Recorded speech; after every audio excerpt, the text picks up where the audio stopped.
कहते हैं किसी इंसान को हंसाना उसके जीवन का सबसे कठिन काम है, और अगर किसी इंसान में ये काबिलियत है तो यकीनन उसके ऊपर ऊपर वाले का आशीर्वाद है। आपको हम आज एक ऐसे इंसान से मिलाने वाले हैं जो लोगों को हंसाता है, लेकिन अपने ठेठ और देसी अंदाज में।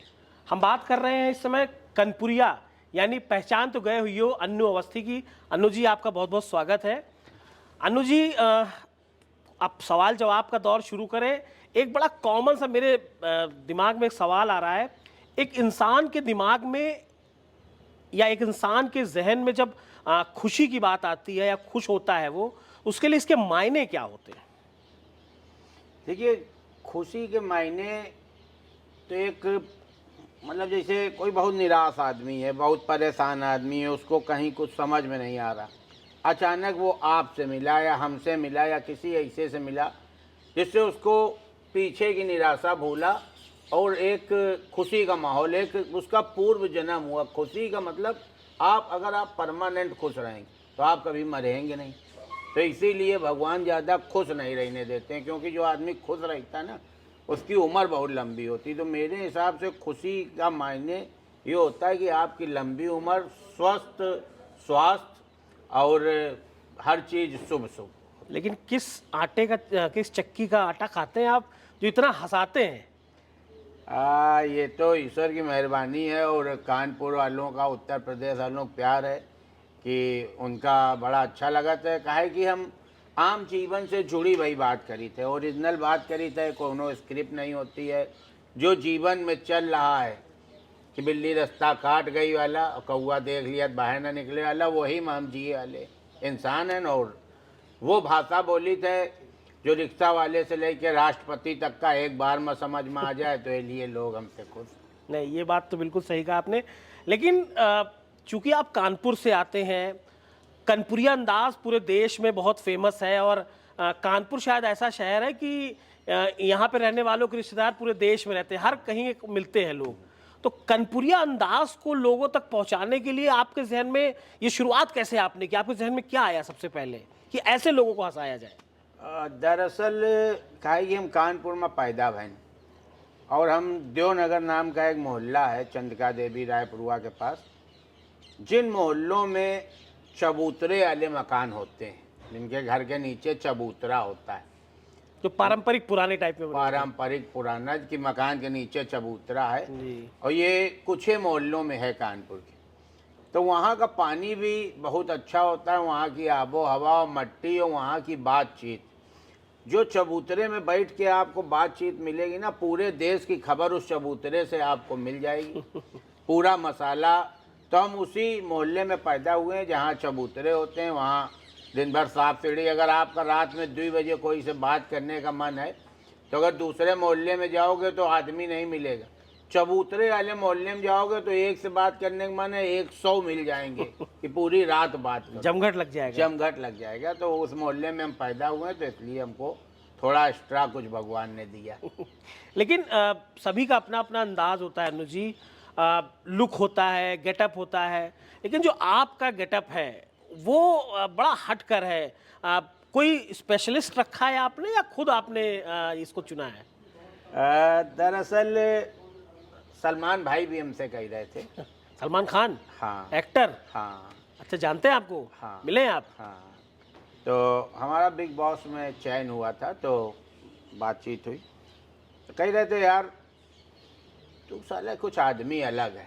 तो हमारा शुरू से रहा है कि कपड़े थोड़ा अलग हटके पहनो, रहन सहन अलग उससे रहो, बाल भी सभ्यता वाले रखो। तो वो धीरे धीरे बचपन से ही हमारा गेटअप, अगर हम स्कूल की ड्रेस भी पहनते थे तो वो भी थोड़ा रहती तो हरी पैंट और सफ़ेद शर्ट थी, क्योंकि रवीन्द्र विद्या मंदिर में लेकिन उसमें जो बेल्ट बांधने वाले बक्कल होते थे उनको हम थोड़ा सा डिजाइनर करते थे, कलर थोड़ा डिजाइनर करते थे बटन के सामने। तो ये बचपन से रहा और फिर धीरे धीरे ये हमारी स्टाइल बन गया। अब जैसे हम टोपी लगाए बिना घर से नहीं निकलते हैं और बहुत कुछ अलग करते हैं, तो ये अब हमारी आदत में है। मेरे बाल कम हो गए, हम भी टोपी लगाए ज़्यादा। अरे बिल्कुल लगाइए सर। अच्छा अन्नू जी, ये बताइए, बिग बॉस का आपने जिक्र किया, तो आप शामिल नहीं हो पाए उसमें? बिग बॉस में मेरा सिलेक्शन हो गया था और हमारी अटैचियाँ पैक हो गई थी, लेकिन फिर उसी समय अनूप जलोटा जी और जैस्लीन जी उसमें एंट्री कर गए, अच्छा, तो जिसकी वजह से फिर हम बाहर रह गए। मतलब उस जोड़ी की वजह से आप नहीं जा पाए। हाँ, वो जोड़ी तो की उस जोड़ी के बारे में क्या कहेंगे? बड़ी मशहूर हुई थी, चर्चा में वो होती। वो सीजन जो था शायद 12 था, हुँ, कुछ हमको भी ठीक से नहीं याद है। हुँ। तो अगर अनूप जलोटा और जैस्लीन ना आते तो हो सकता है वो बिग बॉस का एपिसोड फ्लॉप हो जाता। इन लोगों के आने से हुँ, वो बहुत बूम किया, हुँ, जबकि उसमें अनूप जलोटा जी की कुछ लोगों ने आलोचना की। मेरी नज़र में उनने कोई ऐसा खराब काम नहीं किया। हुँ, आदमी को अपने हिसाब से जीने का अधिकार है। हुँ, भाई भगवान का भजन गाना अलग चीज़ है। हुँ, तो अगर वो भगवान का भजन गा रहे हैं तो इसका मतलब ये नहीं हुआ कि वो भगवान हो गए, आप उनको भगवान मानने लगो। हुँ, हुँ, तो अगर वो अपनी ज़िंदगी जी रहे हैं तो उसमें कोई पाप नहीं कर रहे थे, लेकिन कुछ लोगों ने बहुत उल्टा सीधा कहा। लेकिन उनने अपनी अकेले की दम पे हुँ, उस बार का बिग बॉस को बूम दिया था। हुँ। तो भजन में दम था। हाँ, भजन में तो दम था ही। और अब उसके बाद अनूप जलोटा जी कुछ वैसे गाने भी गाने लगे भजन से हट के कि बिल्कुल ही हमारी ज़िंदगी ना तुम लोग तबाह करो। नहीं, नहीं, हाँ। ठीक है। अ, कैसा आपका सफ़र रहा अनु जी? हम हालाँकि बहुत आपके बारे में लोगों ने पढ़ा सुना होगा, लेकिन हम चाहते हैं कि एक ब्रीफली थोड़ा से शॉर्ट में बताइए अपने जीवन, पहले के अन्नू अवस्थी और आज के अन्नू अवस्थी में क्या अंतर है और कैसे आज के अन्नू अवस्थी बने? देखिए, आज के भी अन्नू अवस्थी पहले ही जैसे अन्नू अवस्थी हैं, बहुत ज़्यादा चेंज नहीं है। हम एक मध्यम श्रेणी परिवार से थे। हमारे पिताजी गवर्नमेंट सर्वेंट थे और अम्मा बताती हैं कि शुरुआत में तनख्वाह उनकी 200-300 थी और हम लोग 5 भाई बहन थे। तो कठिन रहा होगा, वो दौर कठिन रहा होगा। हमने इतना संघर्ष नहीं देखा। हाँ, गरीबी देखी है, लेकिन ऐसा संघर्ष नहीं देखा कि जैसा एक टाइम खाना बनता था, ये बताया जाता था। तो रहा होगा, हो सकता है हमारे पैदा होने के बाद सब कुछ सही हो गया हो। और अपने सफ़र में हमारे ऊपर परमठ वाले बाबा और पनकी वाले बाबा की बड़ी कृपा रही। हम काली जी के भक्त हैं। हमको बहुत संघर्ष नहीं करना पड़ा। कानपुर के एक एक व्यक्ति के हम आभारी हैं। एक एक व्यक्ति के, किसी एक व्यक्ति को हम छोड़ नहीं सकते जिसने हमको वायरल ना किया हो, जिसने हमारी वीडियो आगे ना बढ़ाई हो, जिसने हमको प्यार और सम्मान ना दिया हो। उसी की वजह से बहुत कम समय में हमारा बिग बॉस में निमंत्रण आया, बहुत कम समय में, और भाभी जी घर पर हैं में निमंत्रण आया, और कई स्टेज प्रोग्राम। आज हम 2000 और 2200 से ज़्यादा स्टेज प्रोग्राम करके भैया के पास जेएमडी में बैठे हुए हैं। ये कानपुर वालों की देन थी और अब तो पूरा देश हमको अपना बेटा मानता है। हर बहन हमारी बहन है, हर भाई हमारा भाई है, और सभी भाभी हमारी भाभी भी। लेकिन कुछ लाइफ़स्टाइल चेंज हुई क्या? आप देखिए एक सेलिब्रिटी बनने के बाद अब आप एक सेलिब्रिटी हैं, तो आपकी लाइफ़स्टाइल कुछ चेंज हुई? जब आप बाहर जाते हैं तो आप लोग आपको घेर लेते होंगे, सेल्फी लेते होंगे, कुछ असर पड़ा? हाँ, असर पड़ा थोड़ा सा। पहले ये था कि परेड से भी कपड़ा ले लिया, और इस समय बांग्लादेशी कोट आ रहे हैं, पहले वो सब ले लिया, बीडी उससे मार्केट। काम। हाँ, बीडी मार्केट से। लेकिन कहा है कि अब थोड़ा ठीक लोगन के बीच में बैठे के पड़ा था, तो थोड़ा ब्रांडेड में जाए के पड़ा था। लेकिन हम इस चीज़ को कम मानते हैं, ब्रांडेड को बहुत कम वजन देते हैं, लेकिन फिर भी कहीं ना कहीं इस्तेमाल करना पड़ता है। और आदमी को अपना नेचर और सिग्नेचर नहीं चेंज करना चाहिए। आज अगर हमको आप चाहिए रहे हैं, भैया चाहिए रहे हैं, कोई भी चाहिए रहा, तो इसीलिए कि अन्नू जैसे पहले रहें वैसे ही आज हैं। आज भी हम दूसरे के साथ थाली में खा रहे हैं, ज़मीन में बैठे हैं, साइकिल में घूम रहे हैं, रिक्शा में घूम रहे हैं, मोटरसाइकिल में। तो ये एक हम अपनी पकड़। लेकिन कुछ स्थान ऐसे हैं जैसे बम्बई हुआ, जयपुर हुआ, कलकत्ता, जहाँ शूटिंग करते हैं, वहाँ थोड़ा हम एटीट्यूड में रहते हैं, अपने सहयोग में रहते हैं, क्योंकि हर जगह बहुत नॉर्मल हो जाओगे तो फिर ठीक नहीं रहेगा। लेकिन अन्नू अवस्थी ने जैसे अपने स्वैग की बात की, तो आपका टोपी, चश्मा, सुनते हैं आपके फैंस आपको चश्मा बहुत गिफ्ट करते हैं, ये बात में सच्चाई है? हमारे पास लमसम, इधर तो नहीं गिना, 2500 से ऊपर चश्मे हैं, अरे बाप रे! और लगभग ब्रांडेड चश्मे हैं, और लगभग सब में पावर पड़े हुए हैं। पावर इसलिए बता दिया कि जहाँ इंटरव्यू में बताओ आदमी कहता चार्ट तो दे दो। और हमारे पास 200 से ज़्यादा जोड़ी जूते हैं, और ये लगभग हमको लोगों ने दिया होगा, ये 250 चश्मे में हमने 5 या 10 खरीदे होंगे।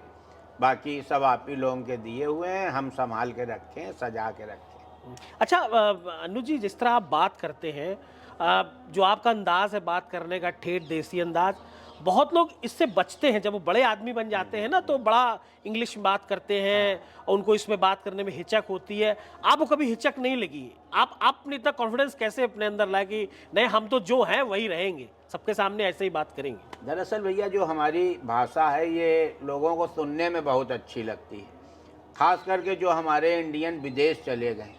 जब हमारी ऑडियो वीडियो जाती, हम कम से कम 100 से ज़्यादा ग्रुपों में, विदेशी ग्रुपों में जुड़े हैं। वो लोग लिख के भेजते हैं कि भैया जब आपकी ऑडियो सुनते हैं, वीडियो सुनते हैं, लगता है मेरे परिवार का कोई आदमी बोल रहा है। इस भाषा को पसंद बहुत किया जाता, अवधि को पसंद बहुत किया जाता। ये भाषा हम सुनना चाहते हैं, लेकिन ये भाषा हम बोलना नहीं चाहते हैं। हम चाहते हैं हमारे बच्चे घर में अंग्रेजी में बात करें, लेकिन पसंद हमको अवधि है। उनका अपना सोचना ठीक है कि बच्चे पढ़ाई लिखाई करके विदेश की तरफ जाएंगे। विदेश में अवधि को समझी, अवधि तो यही समझने वाली चीज़ है, लेकिन पसंद उनका बहुत है। तो ये एक तरह से विलुप्त हुई गई है भाषा। एक धीरे धीरे हमारी पत्नी भी और हमारे बच्चे भी, पापा कैसे देहाती बोले लगा तो हर जगह। लेकिन क्योंकि हमारी ये मदर टंग थी, ये हमारे जा नहीं रही थी। बहुत हम खड़ी बोली बोले की कोशिश करी रहे, लेकिन यही भाषा शैली, तो फिर इसी भाषा शैली ने हमको एक पहचान दिलाई। तो अपनी मदर टंग नहीं छोड़ना चाहिए, और जो भाषा है, कम से कम आप विदेश में रह रहे हो, कहूँ रह रहे हो, अपनी भाषा घर में तो बोलो। देखिए पंजाबी लोग हैं, कहीं भी किसी माहौल में रहे, परिवार में अपनी ही भाषा में बात कर। तो ये एक ऐसी भाषा है कि हम तो कह रहे हैं कि राष्ट्रीय भाषा कर दो, एक जरूरी कर दो संस्कृत की तरह, लेकिन वो संभव नहीं है। अपनी भाषा पकड़ के रखे चाहिए, और यही भाषा की वजह से आज जो लोग हमका पहचान रहे हैं, वही भाषा की वजह से पहचान रहे हैं। और इस पर सबको फक्र भी होना चाहिए, बहुत फक्र होना चाहिए। और ये अपने देश की भाषा है। एक 4 लोगों के बीच में बोले के चाहिए, बताए चाहिए कि हम इस देश के हैं और ये हमारी भाषा है। बिल्कुल सही है। लेकिन अन्नू जी, आगे बातचीत बढ़ाते हैं। कहते हैं कि किसी भी सफल इंसान के पीछे एक महिला का हाथ होता है, तो वो महिला गुड़िया ही है जो हम लोग आपकी पत्नी को, जिसके, क्या उनका नाम एक्चुअल में गुड़िया है? ये मेरा सवाल है। हाँ, उनका नाम गुड़िया है। और ऐसा कहते हैं कि एक औरत के पीछे किसी औरत का हाथ होता है, एक आदमी के पीछे किसी औरत का हाथ होता है। सबके पीछे अलग अलग तरह की औरत का हाथ होता है। आसाराम बापू के पीछे दूसरी तरह की औरत का नाम था, विक्रम सिंह के पीछे किसी और का था, अन्नू अवस्थी के पीछे गुड़िया का है। होता है, लेकिन सबके पीछे नहीं होता है, कुछ करना भी पड़ता है। राजेश खन्ना को फेल करने में डिम्पल जी का हाथ था। हम क्योंकि पड़ोस में उनके रहे हैं, राजेश खन्ना जी से हम मिले हैं, वो फूट फूट के रोते थे। ये इंटरव्यू में बताने वाली बात नहीं है, लेकिन हमने, क्योंकि औरत का हाथ, सभी औरतें देवी का रूप नहीं होती। उन्हीं औरतों में कुछ चंडी भी होती, कुछ काली भी होती हैं, कुछ पूतना भी होती हैं, कुछ होलिका भी होती हैं। तो सबके पीछे हर औरत का हाथ नहीं होता। हाँ, मेरे पीछे एक औरत का हाथ है जिसका नाम है गुड़िया, और वो हमारी पत्नी है। उसको हम देवी का दर्जा देते हैं अपने यहाँ। कभी हमने उससे तुम करके बात नहीं किया, हमेशा आप करके बात करी है, और उनको बहुत सम्मान देते हैं। हमको बड़ा सपोर्ट करती हैं। कोई भी पढ़ी लिखी औरत जो IAS की तैयारी कर रही हो, अपना मजाक नहीं उड़वाती, खास करके छोटे से दायरे में। बिल्कुल सही बात। सबसे पहले हम अपना मजाक उड़ाते हैं, फिर अपनी पत्नी का मजाक उड़ाते हैं, फिर अपनों बच्चों का मजाक उड़ाते हैं, इसलिए कि लोग खुश रहें। और वो हमारा सपोर्ट करती है, इतना पढ़ी लिखी होने के बाद भी। तो हमारे पीछे तो है, लेकिन बहुत लोगों के और सबके पीछे नहीं। और कहा भी जाता है कि असली हास्य कलाकार वो है जो पहले अपना मजाक उड़ाए। नहीं तो पूरा सपोर्ट, फुल सपोर्ट उनका मिलता है। और उनकी ये सिविल की तैयारी करती थी, क्या ये पूरी कहानी क्या है? हाँ, वो सिविल की तैयारी कर रही थी और थ्रू आउट फर्स्ट क्लास थी। और उसी समय हमारा उनका अफेयर हुआ, और फिर हम कहा छोड़ो यार सब, हाउस वाइफ बनो। लेकिन वो थ्रू आउट फर्स्ट क्लास, और आप हाई स्कूल में 6-7 बार आपने परीक्षा दी। वो परीक्षा इतनी क्यों, मतलब पढ़ाई में कमजोर थे क्या आप बहुत? यही का तो कहा था, राहु सवार होना। कि वो थ्रू आउट फर्स्ट क्लास थी, और हम हाई स्कूल फेल हुई रहन, उसके बाद भी वो हमको उतना ही प्यार करती थी जितना हम उनको करते थे। और हमका लग रहा है कि वो समझ नहीं पाई कि हम सही में हाई स्कूल फेल हैं, वही मजाक समझती रही। लेकिन कुछ ना कुछ उनका लगा हो कि आदमी ठीक है, तो चलो बहुत इंसान से प्यार करते हैं। बहुत बिना पढ़े लिखे लोग सफल तो हुए 16 हो से भी। 26 वाली बात सही है कि आप 10 साल तक हाई स्कूल का एग्जाम देते रहे? हाँ, हम 10 साल पूरे हाई स्कूल दिया और 2-3 साल तो हम जान ही नहीं पाए कि हम हाई स्कूल में फेल हुई जाए। वो तो मास्टर बताए इसकी कही चौथी पांचवी बार, कहे लगा अब स्कूल बदल के देखो यार, कुछ टोटका करो, कहो पास हुई जाओ। तो हम फिर खागा से भरा, गैलों से भरा, झींझक से भरा, काशीपुर से भरा। फिर हमारे जीजा प्रिंसिपल थे ताराचंद इंटर कॉलेज सुईली में, तो जिज्जी कहन कि इनका बुलाओ, पास कराओ। तो फिर हम सुईली से भी भरा, लेकिन हम सुईली में पेपरें नहीं दे पाए क्योंकि हमारा एक बचपन से टारगेट रहा भैया। जैसे कुछ बच्चों का टारगेट होता है कि हमको बंदूक चाहिए, कुछ लोगों का टारगेट होता है हमको मकान चाहिए, कुछ लोगों का टारगेट होता है हमको यश कीर्ति वैभव। हमारा साला बचपन से टारगेट रहा है कि हमको पत्नी चाहिए, शादी करनी। यानी हमारे मन में क्या भय था कि हमारी शादी ही नहीं होगी। तो जब हम ताराचंद इंटर कॉलेज सुईली में पेपर देने गए हाई स्कूल का, 2 शिफ्टों में पेपर होते थे। बहुत बढ़िया किस्सा, ओरिजिनल आपका बता रहे हैं। स्कूटर से पहुँचे ना हम लोग 3 सवारी। तो उस समय 3 सवारी में बहुत ज़्यादा बुरा नहीं माना जाता था, कोई ऐसा नियम नहीं था। चालान नहीं करता था। 3 सवारी पहुँचे, ताराचंद इंटर कॉलेज के सामने स्कूटर रोका। जीजा निकल के आए, बोले कि कुछ प्रैक्टिकल की फाइल आई लाए हो? हमने कहा बस जीजा हम चले आए हैं, यही का अपना भाग्य समझो, मेरा मूड नहीं था आने का। तो जिज्जी कहीं इनका कोई प्रैक्टिकल की फाइल दिला तो वही नंबर दिला देना। तो ये एक फाइल दिलाए, वही गुलाब का फूल, अशोक के पत्ता, गूलर के पत्ता नहीं सब होती थी। वो स्कूटर में रख दिया, चाय पिए लगन। तब तक पहली शिफ्ट छूटी, तो उसमें बच्चे निकल रहे थे, तो एक बहुत खूबसूरत लड़की निकली। जैसा कि हम बताया, शादी को लेके हम बहुत चिंतित थे, तो हमने कहा माता रानी बस इसी से करा दो। यही हाई स्कूल में, हम हाई स्कूल में, जबकि हम उस समय तक 7 बार फेल हो चुके थे। आप सीनियर थे? हाँ, सीनियर के, मास्टर की उम्र के थे। लेकिन अब क्योंकि गए तो हाई स्कूल का पेपर देने थे, तो हाई स्कूल वाली का देखब चालू किया। तो लड़की भी हमका देख के मुस्कुराई। हमें लगा कि जैसे सुईली की हैं ये और हम कानपुर के हैं, तो ये चाहती हैं कि कानेपुर में हमारा ससुराल हो जाए। तो हमें लगा कि लगभग लिफ्ट मिल गई। तो अब वो पैदल चली, तो हम फाइल आइल छोड़ के उसके पीछे चल गए। अब वो चलते चलते चलते 2.5 किलोमीटर तक चली गई। हमने सोचा घर आज देख लें, कल परसों से फिर लगेंगे आके यहाँ मेहनत करेंगे। 2.5 किलोमीटर बाद वो एक टेम्पो में बैठी चली गई। हमका 2.5 किलोमीटर लौटना भारू भाई, जाते समय तो उसका सहारा था कि वो पीछे देख रही, हम पूरे पहलवानी एनर्जी मिल रही। अब लौटना भूतों के सहारे। तो जब लौट के आए, तब तक का जो फाइल रहा है वो सांड़ खा गया। ओके, गुलाब उलाब के फूल सब चबा गया। ये सही में कहानी है? ये असली कहानी है, आपका बता रहे हैं। अरे अब वन हाई स्कूल का पेपर तो छोड़ो, जीजा की नौकरी जाने की स्थिति भाई, ये कही हमका फाइल दिलाएं, अब वो फेल हुई। हम तो हुई, हमें तो कोई फर्क नहीं भाई, 9 बार था 10 बार। तो फिर जीजा कहें कि अब तुम प्रभु यहाँ से बहुत जोर आँखी के सामने से हमारे निकल लो। तो हम भी खुशी मन से टेम्पो ढूंढते भाई कि वो नंबर मिल जावे कहीं, लेकिन मिला नहीं। हम कानपुर अपना चले आए। तो हमका बहुत दर्द नहीं रहा, जय बार भी फेल होते थे हमको बहुत। हमारे बल्कि स्कूल के कई बच्चे ऐसे थे कि जब हम हाई स्कूल में थे तो वो कक्षा 2 में 3 में थे, फिर वो 4 में 5 में 6 में, तो हमको समझते थे ये मास्टर है, ये परमानेंट दिख रहा है इतने साल से। हमारे सामने के सारे मास्टर मर गए, प्रिंसिपल मर गए, आया मर गई, जो घंटी बजाती थी वो मर गई, लेकिन हम उस स्कूल में टिके हुए स्थापित रहे। तो बहुत से बच्चे तो हमारे पैर छूते थे, जो वहाँ से हाई स्कूल कर रहे थे, हम भी कर रहे। तो मास्टर साहब चरण स्पर्श करा था, सोचा था ये मास्टर है हमारा। नहीं तो ये पूरा इसमें ससुराल वाले भी आपके साथ शादी के लिए इसी वजह से तैयार नहीं थे कि आप हाई स्कूल पास नहीं कर पा रहे? हाँ, तो जब शादी की बात हो रहा है, तैयार कोई तरह ना भी रह रहा है, तो उस समय हमारे फादर इनला सुईली की बैंक में, पंजाब नेशनल बैंक में मैनेजर हो गए। सामने हमारे जीजा प्रिंसिपल थे।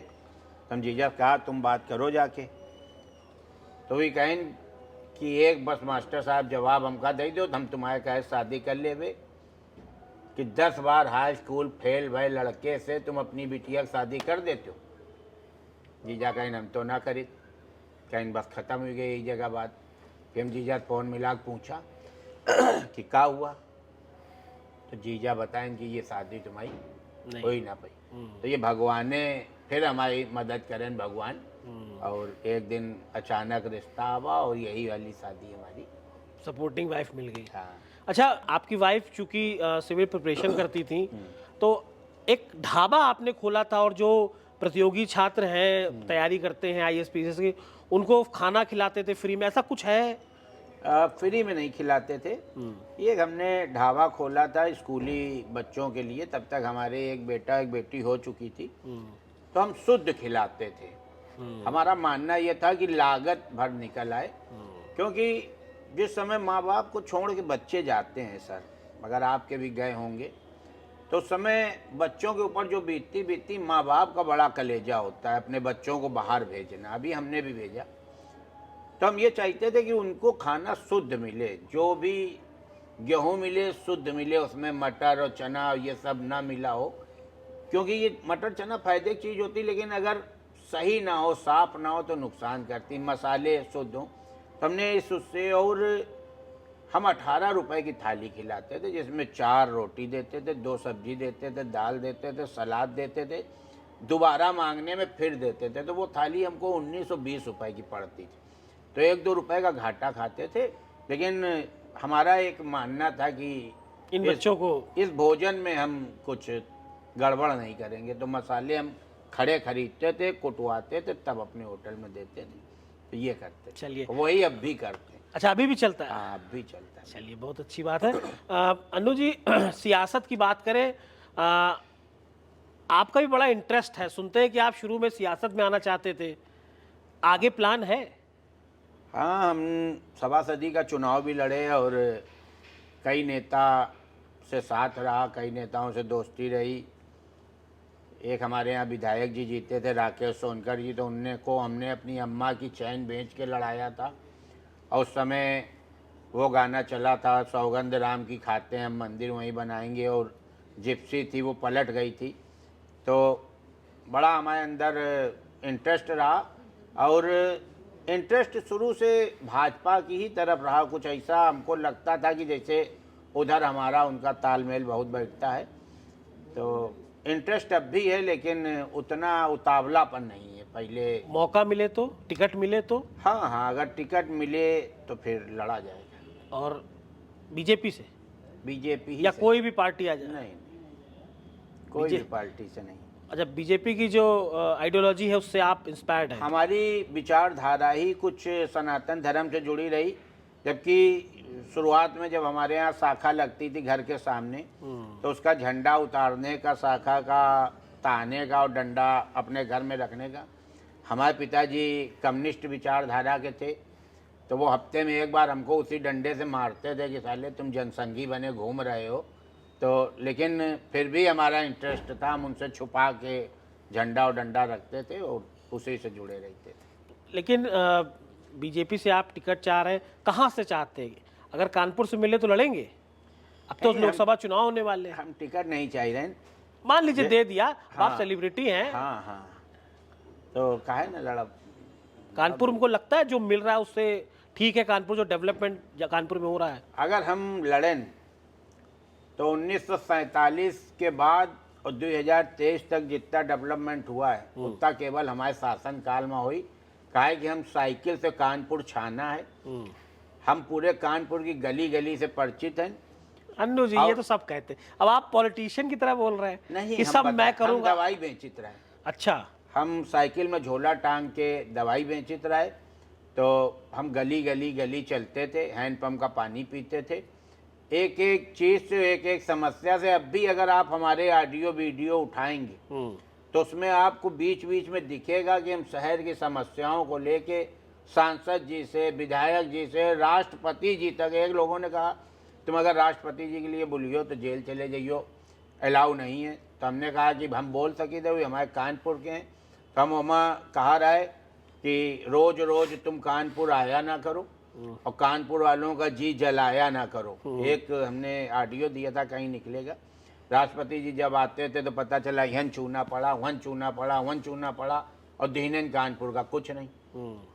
मुरली मनोहर जोशी जी जब आए तो लग रहा था अब कानपुर बिल्कुल बैंकॉक हो जाएगा, दीनन को नहीं। जब मिलने जाओ तो पूछते थे कहाँ तक शिक्षा ग्रहण करो, अच्छा MSc करो, कहाँ से करो। अरे तुम सांसद थे, तुम कानपुर में इतना देख के जाते कि कानपुर वाले घर घर तुम्हारी मूर्ति रखते। ना मुरली मनोहर जोशी जी ने कुछ दिया और ना हमारे राष्ट्रपति जी ने कुछ दिया। हम कानपुर की एक एक, ऐसा नहीं कि हम पचौरी जी ने, अब वो तो भगवान ने जाना था, प्रेजेंट टाइम में है, दीनन तो वो कुछ नहीं। क्यों क्यों नाखुश हैं आप कानपुर से? बता रहे बड़ा स्मार्ट सिटी का दर्जा है, बहुत कुछ मिल रहा है, हाँ। आप नाखुश हैं? नाखुश इसलिए है कि यहाँ की कोई प्लानिंग नहीं है। बहुत पहले आपको याद होगा एक नीले नीले पाइप डाले गए थे कि सबके घर घर पानी जाएगा। कोई नीले पाइप कहाँ चले गए, कोई का ढूंढे नहीं मिले। फिर उसके बाद कूड़ादान लगे कि हरा सूखा हरे माँ और गीला नीले माँ, वो सब गायब हुई गए। सड़क खोद के डाल दी जाती, महीनों महीनों खुद ही पड़ी रहती। कानपुर से मात्र 80 किलोमीटर दूर लखनऊ है। कानपुर से 100 गुना आगे है। रोज 4 पिक्चरों की शूटिंग, 10 वेब सीरीज की शूटिंग, 4-6 सीरियल की शूटिंग वहाँ चलती है। हर चौथे आदमी के पास काम है और कान लगा हुआ कानपुर, जो वहाँ से दुगना टैक्स देता है, दुगने मतलब हर चीज़ है, हर चीज़ दुगना ही देता हो। और कानपुर को बिल्कुल ऐसा बना दिया कि कानपुर की तुलना आज की तारीख में लखनऊ से, दिल्ली से करना पाप है। कानपुर की तुलना आप करिए उन्नाव से, घाटमपुर से, भीतर गांव से, सुईली से, चौबेपुर से। लखनऊ और दिल्ली से तुलना ही ना करिए। कानपुर में एक हिसाब से देखा जाए तो अभी कोई विकास नहीं है, कुछ नहीं हो रहा। अच्छा अन्नू जी, आप राजनीति की हम लोग बात कर रहे हैं तो कुछ दिन पहले आपके घर के बाहर एक पोस्टर लगा था, इसकी बड़ी चर्चा हुई थी। क्या था वो पोस्टर? बड़ा लोगों को कुछ निमंत्रण दिया गया था दिवाली के मौके पर। हाँ सर, उसको दरअसल हम पोस्टर साल में 3 लगाते हैं अपने घर के बाहर। इससे पहले हमने एक पोस्टर लगाया था कि घंटी बजाने के बाद 2 मिनट शांति से खड़े रहें। अंदर जो लोग रहते हैं वो मोटरसाइकिल से नहीं चलते हैं कि तुम घंटी बजाओ वही हाजिर। कुछ लोगों की आदत होता है ना, दे दनादन दे दनादन। फिर अभी हमने दीपावली में लगाया था कि दीपावली में आप मेरे घर आइए। फिर लिखा था हमने लेकिन अगर आपका बच्चा छोटा है तो उसको हगीज पहना के लेके आइए। मान लीजिए वो हमारे सोफे में सूसू कर दे, तब वो तो महीनों नहीं सूखेगा भाई, सर्दी का समय आ रहा। तो उसको हगीज आप तो कह दोगे अरे लो लो लो भैया सॉरी सॉरी, सॉरी काम ना चली, नियम फॉलो करो। अगर मिठाई लेके आ रहे हो तो ये नहीं कि आप सोहन पापड़ी लेके चले आ रहे हो या लैया पट्टी लेके चले आ रहे हो, अच्छी मिठाई लेके आओ। काहे कि 10 डब्बा आ जाते हैं, तो हम अगर अच्छी होएगी तो 2 दिन बाद भैया दूज पड़ती है, तो हमको खरीदनी नहीं पड़ेगी, उसी में एक डब्बा निकालेंगे, गुड़िया कहेंगे लियो जाओ अपने भैया के लगाए आओ। नहीं फिर हमका खरीदे पड़ी है, तुम दही भी गए, ढेर भी लगा है, ठीक। तो नुकसान अलग कर गए। हाँ नुकसान। मिठाई खाने के बाद सोफे में हाथ ना पहुँचे। बहुत लोग का होता है कि लड्डू खाएं, चाटिन चूटें और फिर ये लो।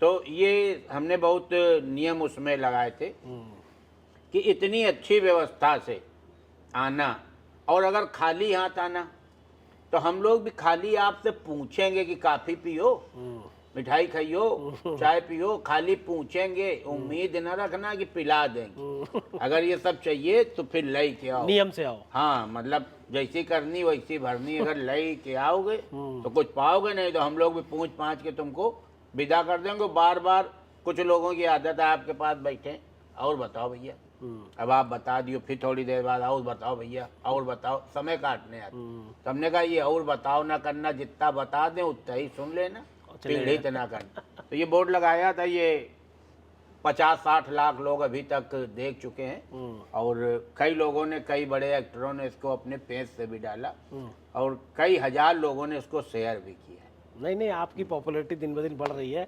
अनु जी, योगी जी मोदी जी के बारे में कुछ जानना चाहेंगे? कितना उनकी जो नीतियां हैं उससे आप कितना आपको अच्छी लगती हैं? योगी जी का कार्यकाल के बारे में पहले बताइए, आप यूपी से आते हैं। देखिए, हमको तो दोनों लोगों की नीतियाँ बहुत अच्छी लगती हैं, हर बात समझ में आती है। और दोनों ही लोग ऐसे हैं जिनके ऊपर कोई इल्ज़ाम लगाया नहीं जा सकता, लगाने वाले लगाते होंगे, क्योंकि दोनों को ही कुछ नहीं चाहिए।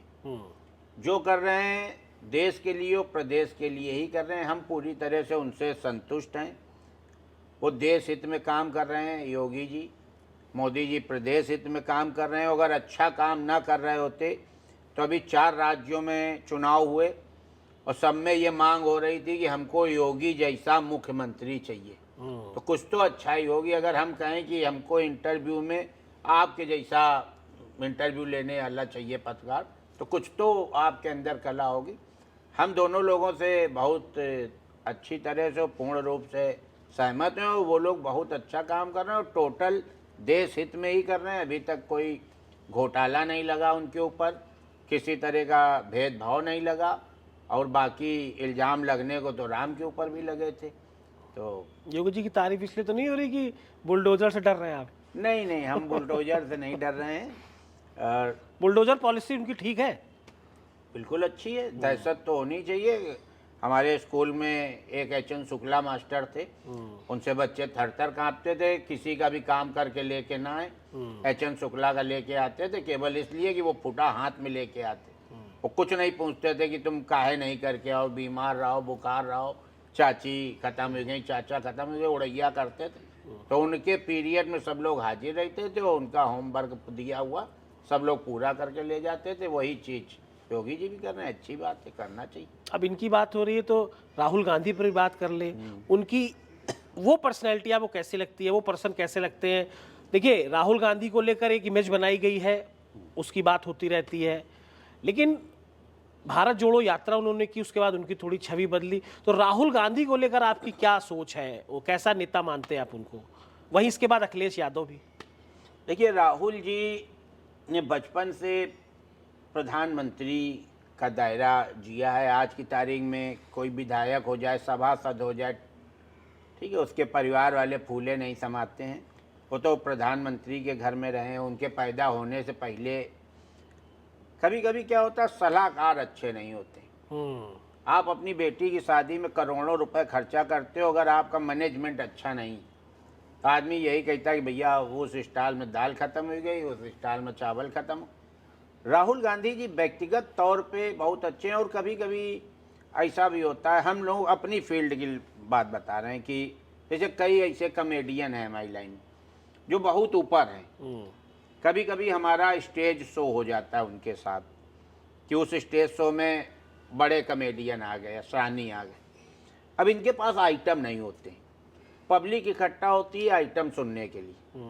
अब स्टेज में गए असरानी जी, क्योंकि नाम बड़ा है आदमी उनको सुनने आया। अब उनने माइक पकड़ा, पहले दाहिनी तरफ बोला कि मैं अंग्रेजों का जमाने का जेलर हूँ, हाँ। पब्लिक ने ताली बजाई कि अब आगे कुछ बताइए। अब तब तक सामने चले गए, मैं अंग्रेजों के ज़माने का जेलर हूँ, हाँ। इधर आ गए, मैं अंग्रेजों के ज़माने का जेलर हूँ, हाँ। और उसके बाद माइक लो, क्योंकि उनके पास इतना ही। ये लोग अपने घर से निकलते हैं, गाड़ी में बैठते हैं, फ्लाइट में बैठे हो के बाद पहुँच गए।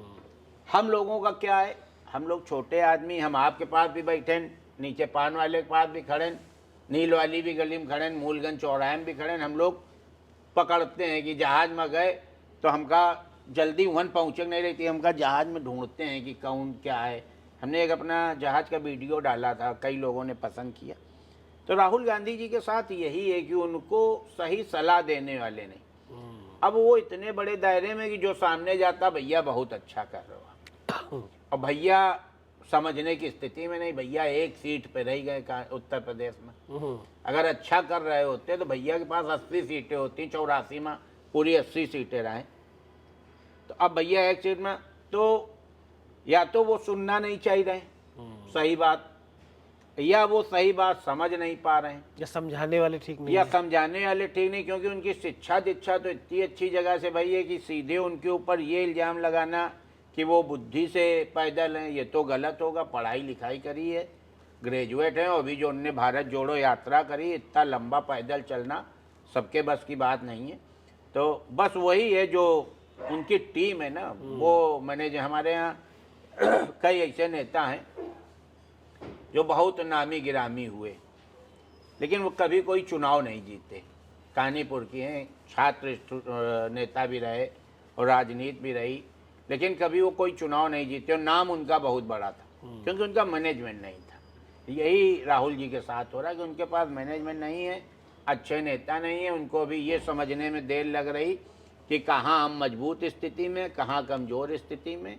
वो उसी वैभव में जी रहे हैं कि हम प्रधानमंत्री के बेटे हैं, प्रधानमंत्री के पोते हैं, प्रधानमंत्री के नाते। इससे बाहर आना पड़ेगा। बिल्कुल आना पड़ेगा, सड़क पर घूमना पड़ेगा। और अखिलेश यादव? अखिलेश जी भी बहुत अच्छे हैं। अखिलेश जी की तो शिक्षा हमको लग रहा है कि सबसे अच्छी है जितने भी अभी तक के मुख्यमंत्री बने। समस्या अखिलेश जी के भी साथ कहीं आ रही है और हमको लग रहा है अखिलेश जी तो वो एक हिस्से में बट गए हैं, इस वजह से उनको दिक्कत आ रही है। एक आदमी कह रहा वंदे मातरम बोलो, एक आदमी कह रहा गौ माता की जय बोलो। अब वो दोनों चीज़ में नहीं तैयार हैं, तो जिधर धार बही कोई रही है, सनातन पे उंगली उठा रहा है, कोई रामचरितमानस को उसके लेकर। बाद उसकी पीठ ठोक रहे हैं। तो थोड़ा सा अखिलेश जी को, अगर अखिलेश जी 2-3 स्टेप ले लेते बड़े दिल मजबूत करके, जैसे मोदी जी ने ले लिया था नोटबंदी का 370 हटाने, ठीक है, विद्रोह हो सकता था, सरकार जा सकती थी, ये पैदल हो सकते थे, लेकिन पाला खींच के राजनीति होती है। इनको भी 2-3 स्टेप बड़े लेने चाहिए थे जिससे ये बचते रहे किसी को खुश करने के लिए। स्वामी प्रसाद मौर्य के बयान पे इनको एक्शन लेना चाहिए था, आपका ये कहना? बाहर कर देना चाहिए था, निकाल के तुरंत कहना चाहिए था कि रामचरितमानस किसी के बाप की लिखी हुई नहीं है, ये सनातन धर्म की तुलसीदास की लिखी हुई है, ठीक है। इस पे कैसे बोल दिया तुमने? तुरंत 2 मिनट के अंदर इनको बाहर करना चाहिए। अगर ये भाजपा में होते स्वामी प्रसाद जी तो 2 मिनट में इनको निकाल के बाहर कर दिया जाए। 2-3 स्टेप अखिलेश जी ने थोड़ा स्लो लिए, उससे पब्लिक थोड़ा सा इनके छोटी, व्यक्तिगत तौर पे वो बहुत अच्छे, बहुत पढ़े लिखे और उनने बहुत कुछ किया उत्तर प्रदेश के लिए। जो 3 मुख्यमंत्री हैं अभी, 2 उप मुख्यमंत्री, एक वो, तो 5 होने चाहिए। मायावती जी भी मुख्यमंत्री उप होनी चाहिए, अखिलेश जी भी होने चाहिए। काम की जितनी भी जानकारी अखिलेश जी को है वो इनके जुम्मे देनी चाहिए।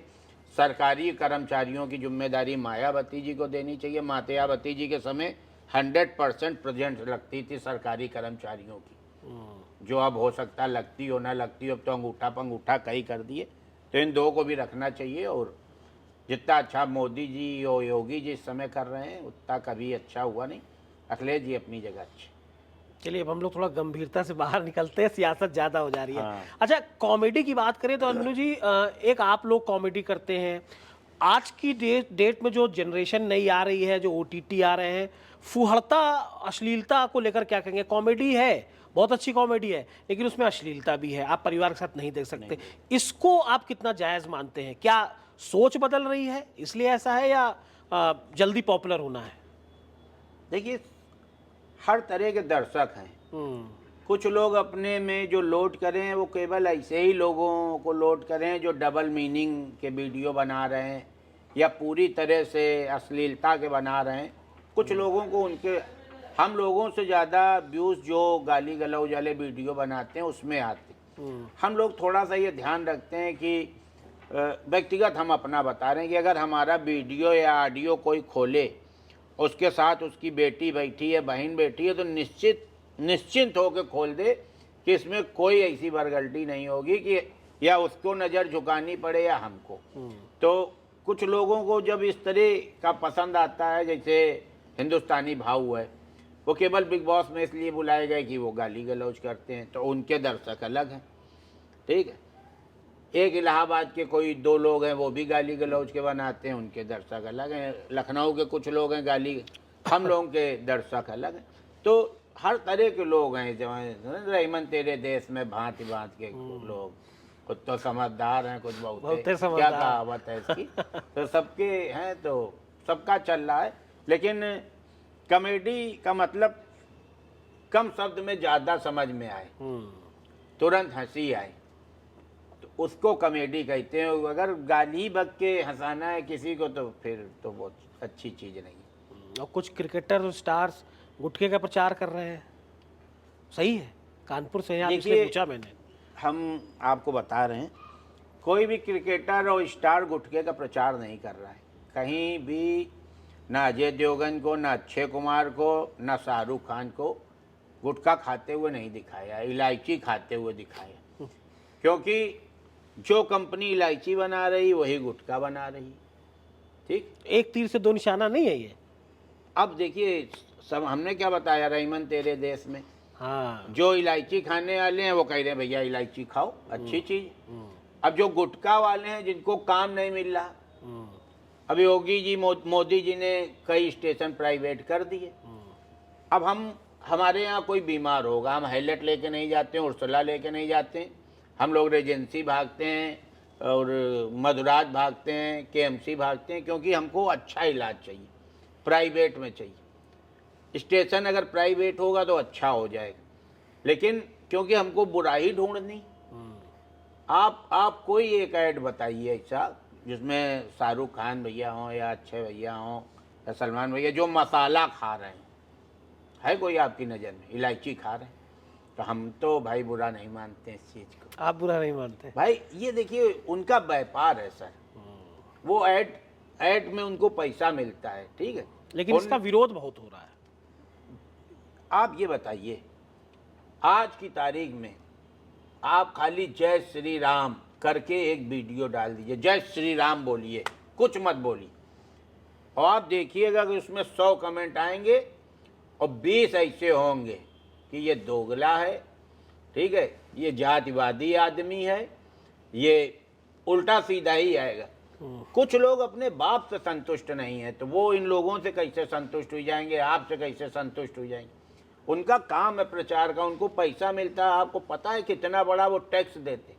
अभी कोरोना काल में शाहरुख सर ने 7,000 कर्मचारियों को, जो वहाँ के मेंबर हैं, लाइटमैन हैं, स्पॉट बॉय हैं, उनको सबको 10-10 हज़ार रुपये दिए। एक बार 4,000 और 2 बार 3-3 हज़ार सबके अकाउंट में गए। उसने दिखावा नहीं किया। तो ये लोग इतना करते हैं। अक्षय कुमार जी के लिए तो मशहूर है कि कितना करते हैं, तो ये कहाँ से देंगे अगर ये ऐड नहीं करेंगे? फिर वो इलायची खा रहे हैं और हम कह रहे हैं वही मान लो छोड़ देने, ये ऐड छोड़ देने, लोग मसाला खा छोड़ देंगे? लोग तो मसाला खा ही रहे हैं। अगर ये इतनी बुरी चीज़ है तो इसको बंद क्यों नहीं कराया जा रहा? जब ये बंदे हो जाएगा तो फिर कौन ऐड करेगा? अगर ये इतनी खराब चीज़ है तो एक बंद करा दो तुरंत। खराब भी समझ रहो, बिकवा भी रहो, तो ये तो डबल काम है ना। रेमन तेरे देश में, रेमन तेरे देश में वाला काम है ये तो। अच्छा अन्नू जी, अंतिम सवाल, नया साल आ रहा है, क्या इस बार सोचा है, नया क्या करेंगे, क्या रेजोल्यूशन नया लेंगे? देखो, नया साल आ रहा है, हमको बहुत टेंशन है, काहे कि हम पुराने साल में कुछ कर नहीं पाए। इतने साल हमारे निकल गए। शुरुआत ज़िंदगी के 10, 12, 14 साल तो हाई स्कूल में निकल गए। वही के बाद 5-6 साल हाई स्कूल से इंटर तक पहुँचे निकल गए। अब हम 26 के हो गए तो एक के बाद रिश्ता आए लगे, 2-4 साल तब निकल गए कि हम या तो लड़की रिजेक्ट कर दिया या लड़की का बाप हमका रिजेक्ट कर दी। अब जब 30-31 माह शादी भई तो 1.5 साल शादी की खुशी में निकल गए। वही के बाद खुशखबरी आ गई घर में। खुशखबरी आ गई तो 2-4 साल वही में बीत गए। अब कमाने वोमा लगे, तब तक का एडमिशन का समय आ गया बच्चे के। अब वही में जुगाड़ सब करब बैठे, तब तक दादी खत्म हो गई। दादी से उभरे तब तक दूसरी खुशखबरी आ गई। अब दूसरी खुशखबरी के चक्कर में लगे तब तक दादा खत्म हो गए। ये करते करते जाने कितने साल खत्म हो गए। ये भी साल खत्म हो गया और आने वाला साल भी खत्म हो जाएगा। हर जनवरी में हर आदमी प्लानिंग करता है कि बस अब दिसंबर ख़त्म हो जाए, जनवरी आए जो अब ये करना वो करना वो करना। फिर जनवरी वो नए साल में गुजार देता है। फरवरी में सालक बहुत तेज़ हो जाती है, उसमें गुजार देता है। मार्च जड़ते बढ़ते दिन होते हैं, उसमें कुछ अच्छे काम किए नहीं जाते हैं। अप्रैल मई में गर्मी बहुत पड़ती है। जून जुलाई में पानी बहुत बरसता है। अगस्त में हमारा देश आज़ाद हुआ तो हम लोग 15 अगस्त में रहते हैं और जून जुलाई में फिर सालक आ जाती, अपना साल खत्म हो जाता, सालक जान दो साल। कुछ नया तो मिलेगा ना, सुन रहे हैं नई प्रोजेक्ट्स में काम कर रहे हैं आप। हाँ, नई फिल्म आ रही है हाँ, आपकी। नई पिक्चर आ रही है हमारी, और उसका एक एक्टर ख़त्म हो गया, साकेत नगरी अयोध्या आ रही थी, तो हमको लग रहा है ऐसा ना वो लोग डेट बढ़ा दें। अभी मेरी प्रोड्यूसर से बात नहीं हुई है, तो आनी तो जनवरी में चाहिए। और बाकी तो हम जुड़े रहते हैं बीच बीच में अपने ऑडियो वीडियो से, आप लोगों से जुड़े रहते हैं। हम चाहते हैं कि हमारे दर्शकों से आप मंच और जेएमडी सब्सक्राइब करने के लिए एक अपील कर दें। जेएमडी के दर्शकों से को पहले तो नए साल की बहुत बहुत बधाई। और इन्होंने एक अपना नया प्लेटफॉर्म चालू किया जिसका नाम रखा मंच, MANCHH। MANCHH। इस नाम से इनने एक सोशल मीडिया पे साइट भी बनाई है, तो आज ही सब्सक्राइब कर लीजिए, क्योंकि पत्रकारिता कोई आसान चीज़ नहीं है, घंटों जूझना पड़ता है, और ये अच्छी चीज़ ही लेके आते हैं। इनका जेएमडी चैनल जो है, तो उसका नाम भी इतना अच्छा है, अगर आप उसका फुल फॉर्म सुनेंगे तो जय माता दी ही है। अच्छी सोच है, तो बीच बीच में ये कॉमेडियन भी बुलाते रहते हैं। हमसे ऐसी बात नहीं हो पाई क्योंकि उतनी मज़ा नहीं आई होगी आपके, लेकिन अगर आप इनसे मंच से जुड़ जाएंगे तो आपको रोज़ मज़ा आएगी, रोज़ कुछ ना कुछ अच्छा देखने को मिलेगा। तो आज ही सब्सक्राइब करिए, लाइक करिए और शेयर इसलिए करिए कि आपके माध्यम से 4 लोगों को और अच्छी चीज़ देखने को मिले। पहचान तो गए हुई हो, अन्नू अवस्थी बोल रहे हैं कानपुर से। बहुत बहुत धन्यवाद अन्नू जी। भगवान करे आप दिन दूनी रात चौगनी ग्रोथ करें। और आज के इस सफ़र में, इस एपिसोड में अन्नू जी के साथ इतना ही। अगले एपिसोड में आपसे नए मेहमान के साथ जुड़ेंगे। तब तक आप देखते रहिए मंच और जेएमडी न्यूज़। जय माता दी।